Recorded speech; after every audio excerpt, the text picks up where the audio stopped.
If you've ever had an argument with somebody and walked away thinking, wait, how the hell did I end up apologizing? Pay attention, because out of every red flag, every love bomb, every gaslight, every silent treatment, there is one tell that outs a narcissist faster than anything else. It's not their anger, it's not their charm, it's not even the lying. It's the moment you ask them to take accountability for something, anything, and watch their face. That 1 second tells you everything you need to know. Today, I'm breaking down the #1 narcissistic tell and why it's the one thing they literally cannot fake for long. Hey, beautiful people, welcome back to Fuck Your Fake Apology.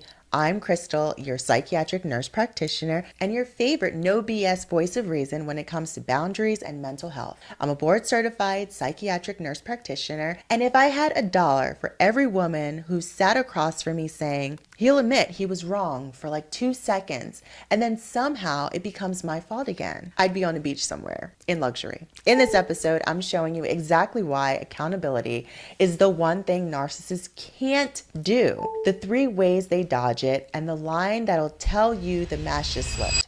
Let's get into it. So every human being on this earth screws up. Every single one. Healthy people mess up, feel bad, say, I was wrong, and eventually change the behavior. That's it. That's the whole cycle. But a narcissist, their entire identity is built on the belief that they are never the problem, ever, for anything. Because if they were truly wrong, even once, their whole self-image would crack like a dollar store mirror. So accountability isn't just uncomfortable for them. It's an existential threat. Asking a narcissist to own something is like asking them to set themselves on fire in front of you. And they'd rather burn you down first. That's why accountability is the #1 tell. Love bombing can look like real love. Charm can look like kindness. Even gaslighting can hide behind miscommunication for a while. But the inability to say, I was wrong, I'm sorry, and I won't do it again, and mean it, that is the crack in the costume. That's where the mask slips every single time. Because no matter how good the performance is, they can't perform genuine ownership. It's not in their script. A narcissist dodges accountability in 3 specific ways. They deflect, they minimize, and they reverse.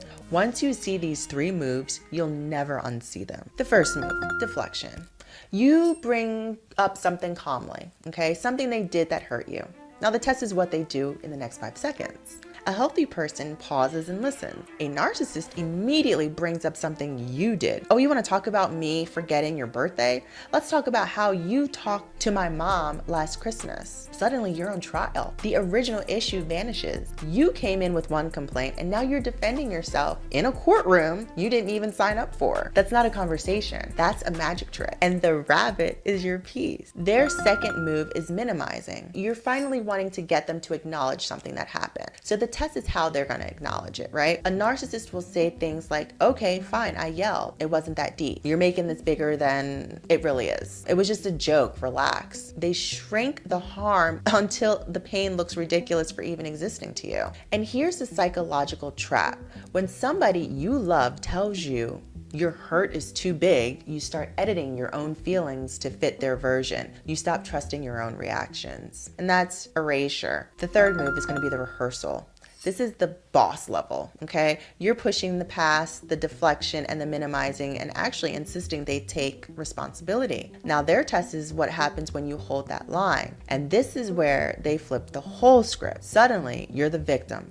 Wow, I can't do anything right with you. I guess I'm just a terrible person. Why are you always attacking me? You're confronting them. You came in needing an apology, and somehow you're ending the conversation, reassuring them that they're a good person. That's not accountability. It's like a negotiation, like a hostage negotiation where you're the one being tied up now. So I need you to listen to this because it's important. Not everyone who struggles with accountability is going to be a narcissist. A lot of people grow up in homes where admitting fault got you punished, shamed, or humiliated. So they flinch when they are called out. They get defensive. They need a minute. That's not narcissism. That's a wound. And the difference is what happens after the flinch. A non-narcissistic individual will eventually come back, sometimes an hour later, sometimes the next day, and say, hey, I thought about it and you were right. I'm sorry. They do the work they actually change the behavior. But a narcissist never comes back. Or if they do, it's with a fake apology, and it's the kind that sounds like, I'm sorry you feel that way, or I'm sorry but, which isn't an apology, it's a press release. And the real test to watch for is the behavior, not the words. A real apology is going to come with a changed behavior.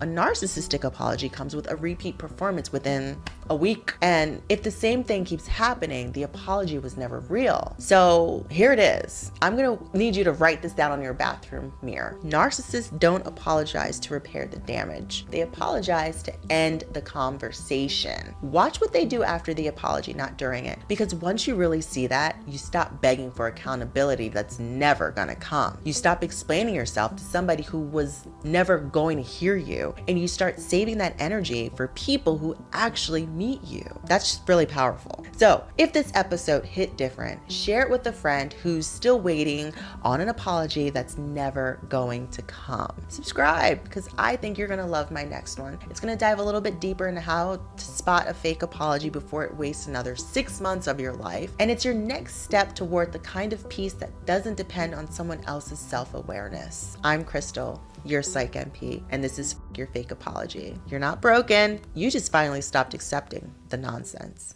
Take care.